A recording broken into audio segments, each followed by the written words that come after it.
Mixing the Mind, the story of my photography. Some of you like my photography, and I'm often asked how I got into it, and especially how I began mixing my mind with photography. And you need to know that it was not intentional, it just happened. And so for those who want to hear it, this is the story. At that particular time in my life, I had just lost my job as a consultant, which I had been involved in for some years. And it was due to layoffs and downsizing, but the bottom line was that I was out of a job. I was 60-some years old, no income, and I still needed an income. I couldn't afford to retire. So I literally had nothing I had to do. Suddenly here I was with no job and just time on my hands. And of course, looking back, I know that it was some kind of a shock. And through all of this, something inside me somehow broke. And I just felt like I was out on my own, as I had not been since I was very young. And I had no schedule of any kind. I soon found myself walking alone at dawn, just as the sun came up, out in the meadows and the forest, just soaking it in, not sure even how it started. I believe I was out at sunrise, unless there was some serious rain, every day for something like 6 months straight, from late May until the snow fell. And I took along my camera more as an excuse to go out into nature than anything real. I hadn't really photographed for many years, but I started using it again. For sure, it was a chaotic time in my life, a time when much of my outside world was falling away from me in some important ways. So without thinking, without a thought, I found myself looking inward through a lens at a world that I could not or seldom bothered to see on my own. My own outside world was shutting down, and the camera lens became like a keyhole into another, and for me, far better world.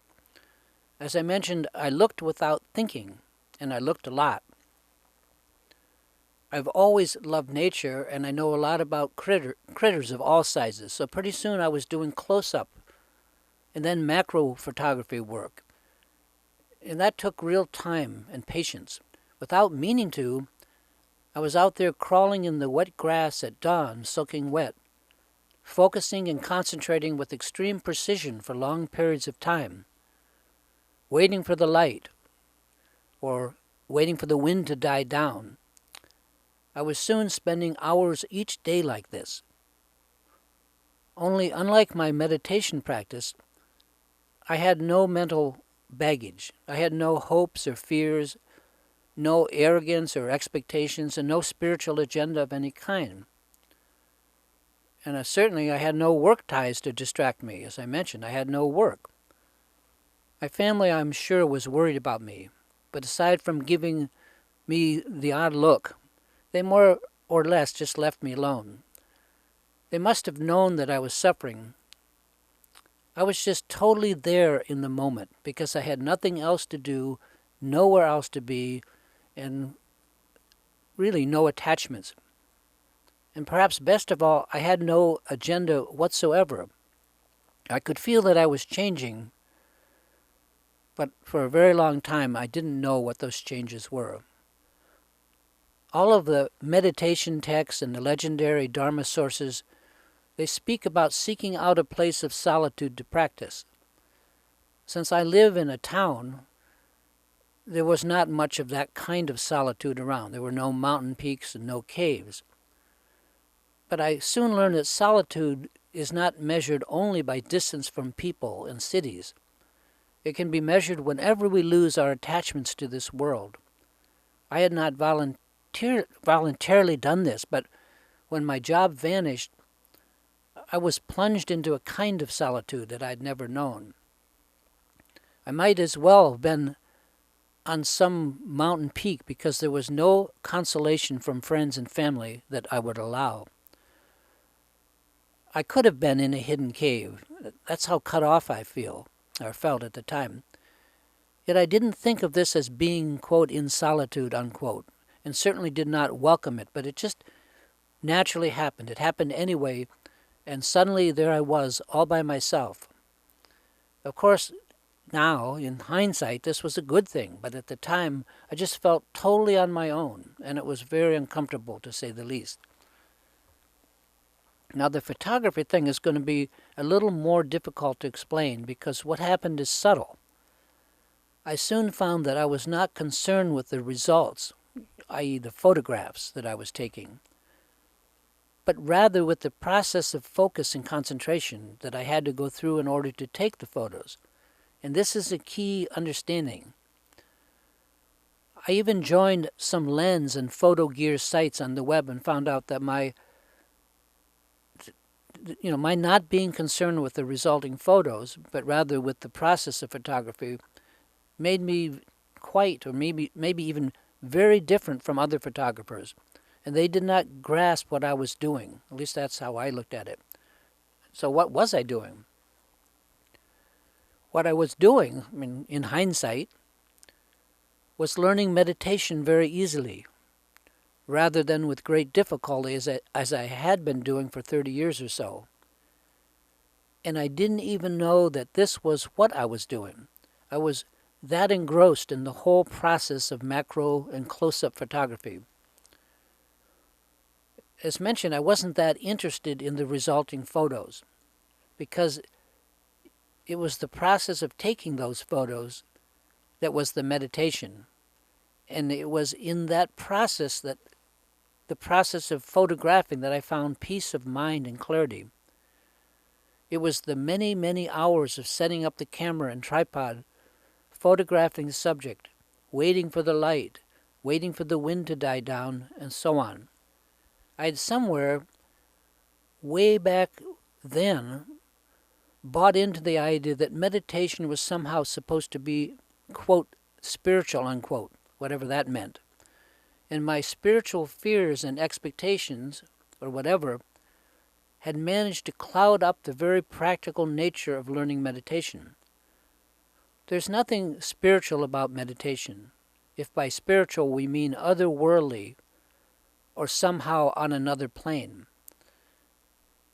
There's only one plane for all of us, but there are different levels of awareness.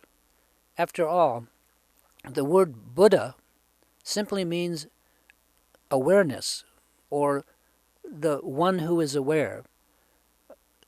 Awareness is not spiritual in any otherworldly sense, but just what it says, aware, awake.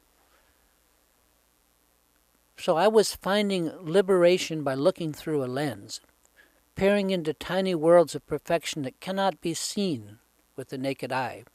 With sitting meditation, sitting on the cushion, we can focus on a pebble and let the mind rest there. The object of meditation practice can be anything or nothing. There's also what's called formless meditation, has no object. Anyway, the many, many hours of extreme concentration focusing through a lens brought increased clarity to my mind. Before I knew it, I was depending on my daily photographic sessions just to keep my mind clear. I was hooked. I did not understand what was happening well enough to explain it to myself, much less to other people, even to my own family. And lucky for me, I have as a close friend Lama Karma Drodo, a Tibetan monk who we consider like a son, like a member of our family. When I explained to Lama Karma what was happening to me, he knew just what had happened, and he said that I had found what they call, quote, the Lama of appearances, end quote. It seems that nature herself, the whole world of appearances, can also be a perfect teacher. And I had been learning meditation from nature herself This made perfect sense to me, and I instantly flashed on what had happened. I had finally learned to meditate properly.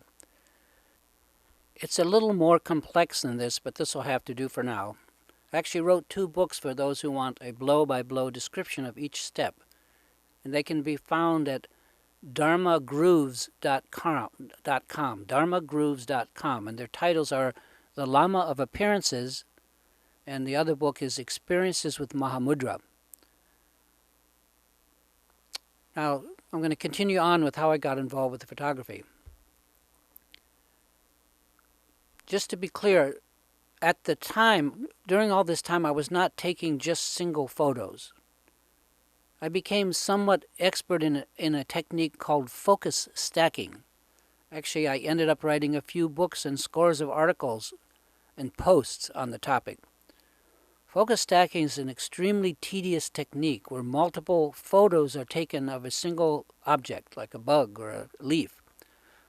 Photos taken from the front of the leaf will say to the rear, each in sharp focus, and then these photos are combined into a single photo where the subject appears to be in perfect focus, or at least in as much focus as the artist or the photographer wishes. There can be 100 or more photos taken of, say, a flower, and then these are combined into a single result. This time-consuming and painfully slow process can give actually beautiful results.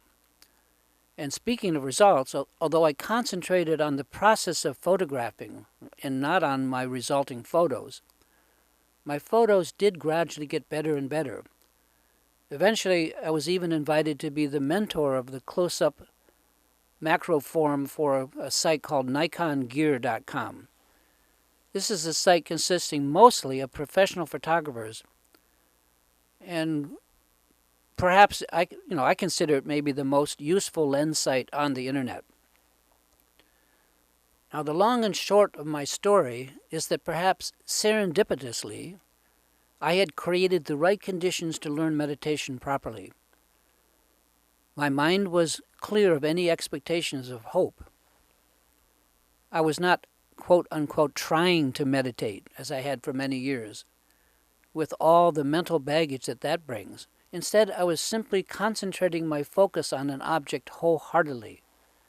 And when distracted, I sincerely brought my mind back to the task at hand, and I loved it. And I was doing this process for hours each day. So I've given you the basic idea. What is harder to convey is my realization that meditation, as I was now learning it, was nothing like the, quote, spiritual idea of meditation that I had gotten out of books, etc. All of my so-called previous spiritual expectations were just not real. I'd made them up somehow, or I had bought into others' descriptions. My whole take on enlightenment or elevated consciousness and spirituality in general was skewed. It just was unreal. It wasn't the way it is. The actual experience of meditation was nothing but real common sense, practical, and being immediately present. All of the other stuff that I had been imagining all those years, that I had imagined was taking place or should be taking place with a successful meditation practice, was just my imagination talking. They were expectations based on no actual experience whatsoever. They were guesses, and bad ones at that. It was these phony or trumped-up expectations. It was the best I could think of. It was these expectations that stood between me and really meditating all those years. And even though I did not know meditation, I knew nothing about it. I had already set up some kind of criteria to gauge it or measure it by, and all of which were just simply not true. That was a big surprise to figure that one out. Meditation is just the most basic reality that life offers. The crystal clear, down-to-earth, practical awareness possible that we just naturally have. There's nothing special or spiritual about meditation other than the clarity it brings to mind. if clarity and awareness is spiritual, then meditation is spiritual, otherwise not. And it's kind of hard for me to admit that after some 30 years of meditation practice, I finally had learned something about meditation, about what it was really about. And as embarrassing as this is to relate, I'm so grateful for the opportunity to have experienced it firsthand at all. And for me, this just so happened not to occur sitting on the cushion, where I had been not so patiently waiting and sitting for years, but instead it happened out in the wilds of the early morning summer skies. And who would have guessed it? So my meditation process continues, and the resulting photos that I post are what remain from that process. Do my photos reflect the meditation process? I don't know. You'll have to be the judge of that. For me, they are the result of that process, and it continues today. I write this that it may be of benefit for those of you looking for a way into meditation other than the standard route. For me, it was through close-up photography. What about you?